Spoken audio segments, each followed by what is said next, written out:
Welcome to John's vlogs and recipes. Hi friends, ಎಲ್ಲರೂ ಹೇಗಿದ್ದೀರಾ? ಎಲ್ಲರೂ ಚೆನ್ನಾಗಿದ್ದೀರಾ ಅಂತ ಅಂದ್ಕೊಂಡಿದ್ದೀನಿ. ಇವತ್ತಿನ ರೆಸಿಪಿ ಬಂದುಬಿಟ್ಟು ಸಿಂಪಲ್ ಆ್ಯಂಡ್ ಸೂಪರಾಗಿ ಮಂಗಳೂರು ಸೌತೆಕಾಯಿ ಸಾಂಬಾರು ಹೇಗೆ ಮಾಡೋದು ಅಂತ ನೋಡೋಣ.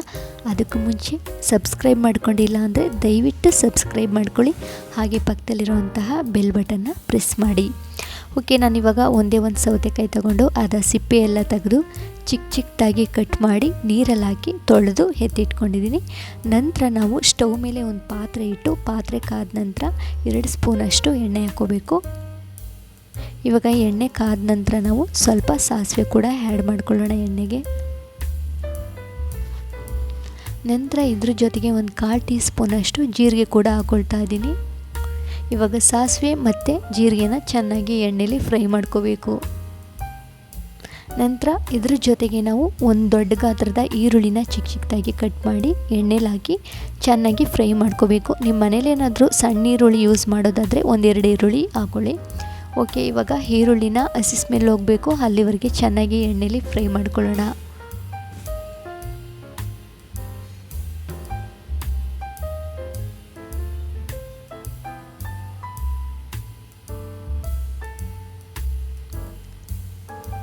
ಇವಾಗ ನಾನು ಒಂದು 4 ಒಣಮೆಣಸಿನ್ಕಾಯಿ ತೊಗೊಂಡಿದ್ದೀನಿ. ಇದನ್ನು 2 ಭಾಗವಾಗಿ ಮಾಡಿ ಎಣ್ಣೆಗೆ ಹಾಕ್ಕೊಂಡು ಅದನ್ನು ಕೂಡ ಚೆನ್ನಾಗಿ ಫ್ರೈ ಮಾಡ್ಕೊಳ್ಳೋಣ.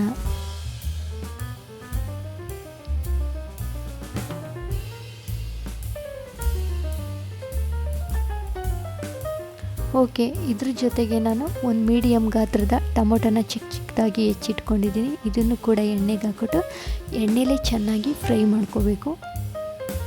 ಈಗಂತೂ ಸಿಕ್ಕಾಬಟ್ಟೆ ರೇಟ್ ಆಗೋಗಿದೆ ಟೊಮೊಟೊ, ಆದ್ದರಿಂದ ನಾನು ಒಂದೇ ಒಂದು ಹಣ್ಣು ಹಾಕ್ಕೊಳ್ತಾ ಇದ್ದೀನಿ. ಟೊಮೊಟೊ ಸ್ವಲ್ಪ ಹಾಕ್ಕೊಂಡು ಹುಣಸೆ ಹುಳಿನ ಜಾಸ್ತಿ ಹಾಕ್ಕೋಬೇಕು.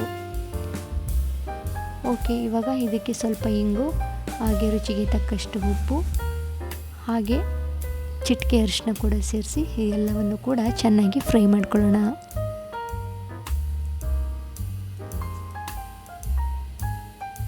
ಇವಾಗ ಮಿಕ್ಸ್ ಮಾಡ್ಕೊಂಡ ನಂತರ ನಾವು ಕಟ್ ಮಾಡಿ ಎತ್ತಿಟ್ಕೊಂಡಿರುವಂತಹ ಸೌತೆಕಾಯಿ ಕೂಡ ಸೇರಿಸಿ ಚೆನ್ನಾಗಿ ಎಣ್ಣೆಯಲ್ಲಿ ಫ್ರೈ ಮಾಡ್ಕೊಳ್ಳೋಣ.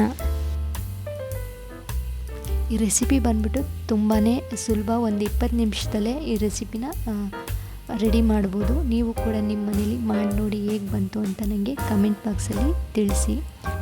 ಓಕೆ, ಇವಾಗ ಸೌತೆಕಾಯಿನೆಲ್ಲ ಚೆನ್ನಾಗಿ ಮಿಕ್ಸ್ ಮಾಡ್ಕೊಂಡ ನಂತರ ನಾನು ಒಂದು ನಿಂಬೆಹಣ್ಣು ಗಾತ್ರದಷ್ಟು ಹುಣಸೆಹಣ್ಣು ತಗೊಂಡಿದ್ದೀನಿ. ಇದನ್ನು ಒಂದು ಪಾತ್ರೆಗೆ ಹಾಕಿ ನೀರು ಹಾಕಿ ಚೆನ್ನಾಗಿ ಕಿವುಚಿ ಎತ್ತಿಟ್ಕೊಂಡಿದ್ದೀನಿ. ಇದನ್ನು ನಾವು ಸೌತೆಕಾಯಿಗೆ ಹಾಕ್ಕೊಂಡು ಚೆನ್ನಾಗಿ ಮಿಕ್ಸ್ ಮಾಡ್ಕೊಳ್ಳೋಣ. ಮಿಕ್ಸ್ ಮಾಡ್ಕೊಂಡ ನಂತರ ನಾನು ಬೇಯಿಸಿರುವಂತಹ ಬೇಳೆ ಕೂಡ ಇದರೊಳಗೆ ಸೇರಿಸ್ಕೋಬೇಕು. ಕುಕ್ಕರ್ಗೆ 1.5 ಕಪ್ಪಷ್ಟು ತೊಗರಿಬೇಳೆ ಮತ್ತು ನೀರು, ಅರಿಶಿನ, ಸ್ವಲ್ಪ ಎಣ್ಣೆ ಹಾಕ್ಕೊಂಡು ಒಂದು 3 ವಿಸಲ್ ಕೂಗಿಸ್ಕೊಂಡು ಸ್ಮ್ಯಾಶ್ ಮಾಡಿ ಎತ್ತಿಟ್ಕೊಂಡಿದ್ದೀನಿ. ಇವಾಗ ಇದನ್ನು ನಾವು ಸೌತೆಕಾಯಿಗೆ ಹಾಕ್ಕೊಂಡು ಚೆನ್ನಾಗಿ ಮಿಕ್ಸ್ ಮಾಡ್ಕೊಳ್ಳೋಣ.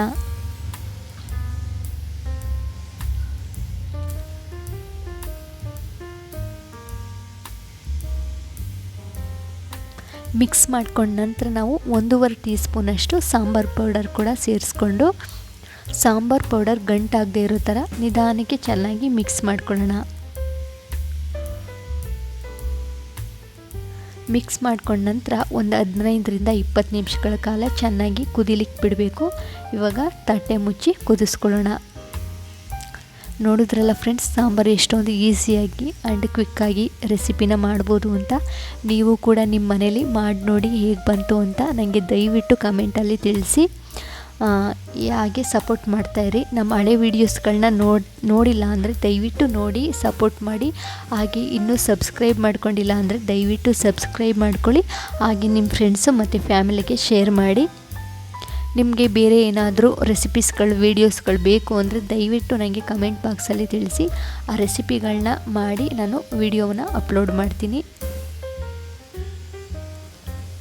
ಓಕೆ, ಇವಾಗ ಫೈನಲ್ ಟಚ್ ಆಗಿ ಸ್ವಲ್ಪ ಕೊತ್ತಂಬರಿ ಸೊಪ್ಪು ಕೂಡ ಆ್ಯಡ್ ಮಾಡಿಕೊಂಡು ಇದನ್ನು ಚೆನ್ನಾಗಿ ಮಿಕ್ಸ್ ಮಾಡ್ಕೊಳ್ತಾ ಇದ್ದೀನಿ.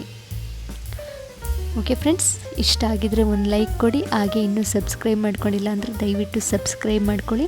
ಸ್ವಲ್ಪ ಆದರೂ ಈ ವಿಡಿಯೋ ನಿಮಗೆ ಚೆನ್ನಾಗಿದೆ ಅಂತ ಅನಿಸಿದ್ರೆ ಒಂದು ಲೈಕ್ ಕೊಡಿ. Thank you.